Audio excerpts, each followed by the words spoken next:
Ay, fake news yun. Fake news yun. Yung totoo yun. Ano, alam mo naman mga chismis ngayon. Yung totoo yun. Ano, alam mo naman mga chismis ngayon. Welcome back mga kaltab.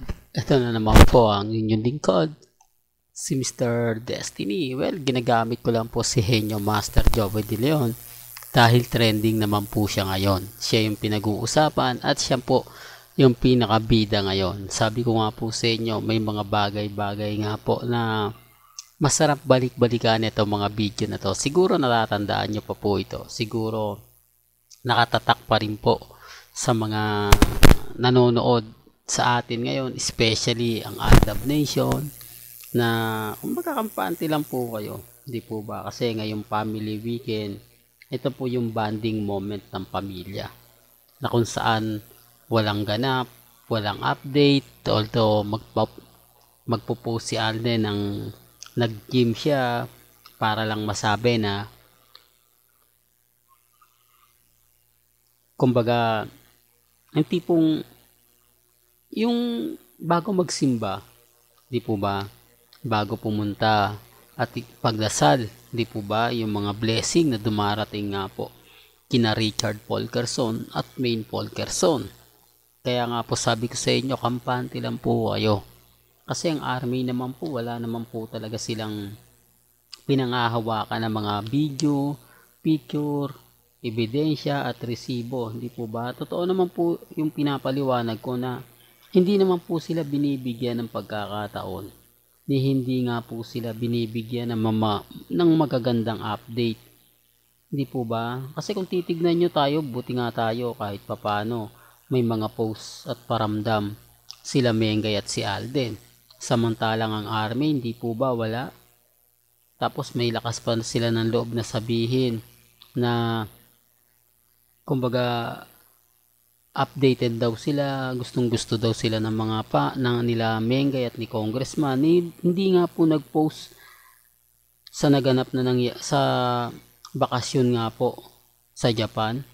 Hindi po ba na sinasabing na andun daw po si Congressman Arjo at si Biang, pamilya. Hindi nga nag-post yung kay Sanjo at kay Ria. Pero kay Mengay at kay Congressman wala po ako nakita eh.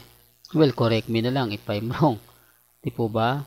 Gaya nga po ng mga sinasabi at pinapaliwanag ko dito po sa channel ni Mr. Destiny. Lahat po ng mga gusto nyo pong mapanood, mapakinggan, lalong-lalo na po sa mga kumakalat ngayon sa Instagram, sa Twitter, sa Facebook. Bago po kayo maniwala, imbestigahan nyo po muna para 101% alam po ninyo. Kasi yung iba gumagawa lang talaga ng issue para mapag-usapan, yung iba sinasabi lang na keso ganito, pero kung pagbabasihan nyo naman po ang buong istorya at buong kwento, wala naman po silang napapatunayan, wala naman po silang mapapakita na ebidensya.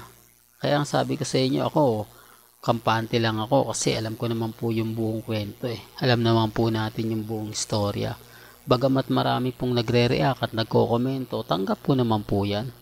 Pero bago nga po pala natin ituloy itong magandang update natin, kung bago ka lang sa channel na to at isa kang true-blooded Aldab Nation na nagmamahal kina Mengay at Isoy, tama po ang channel na pinuntahan mo, kaya consider na po kitang bagong subscriber. At huwag mong kalimutang i-share ang mga video po natin sa mga mami, sa mga titas, at sa mga senyor. Alam nyo, sa totoo lang po, napakarami po nilang pang-iinsulto at pang-iinis.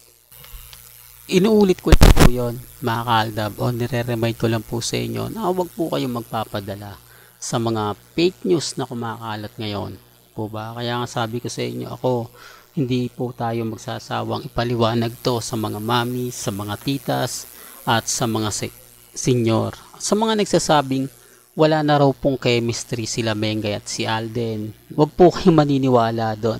Ayaw nga po nilang pagsamahin Di po ba? Kasi kung gusto po nilang makita kung malakas pa ang chemistry o magic nila Alden Richards at ni Maine Mendoza, dapat gawin nila yan.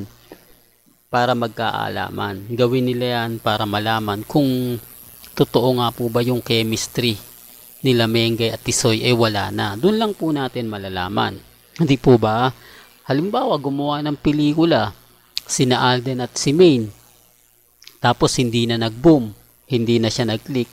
Yun doon yung masasabi na wala na pong chemistry sila Mengay at si Alden. Pero wala pa po silang pinapakita. Hindi pa po nagsasama. Sabi ko nga po sa inyo, sa meet and greet lang Di po ba doon pa lang malalaman nyo na kung susuportahan ng mga fans o hindi Kaya ang sabi ko, yung mga nagsasabi na wala ng Aldab, wala ng chemistry, bagsak na, wala pong problema. Pero bigyan nila ng pagkakataon, hindi po yung hinuhusgahan na tayo agad-agad. Di po ba? Kaya ang sabi ko sa inyo yung channel natin, si Mr. Destiny, Kulto Channel daw po tayo.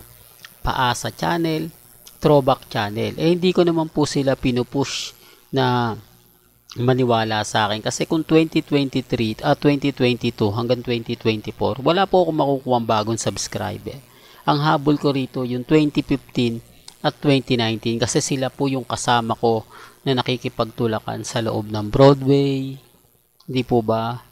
Yung talagang nakikipagsiksikan sa mga event. Talagang masasabi natin na nakikipaglaban para sa Aldab. Po ba? Sinasabi ko lang po ito para lang po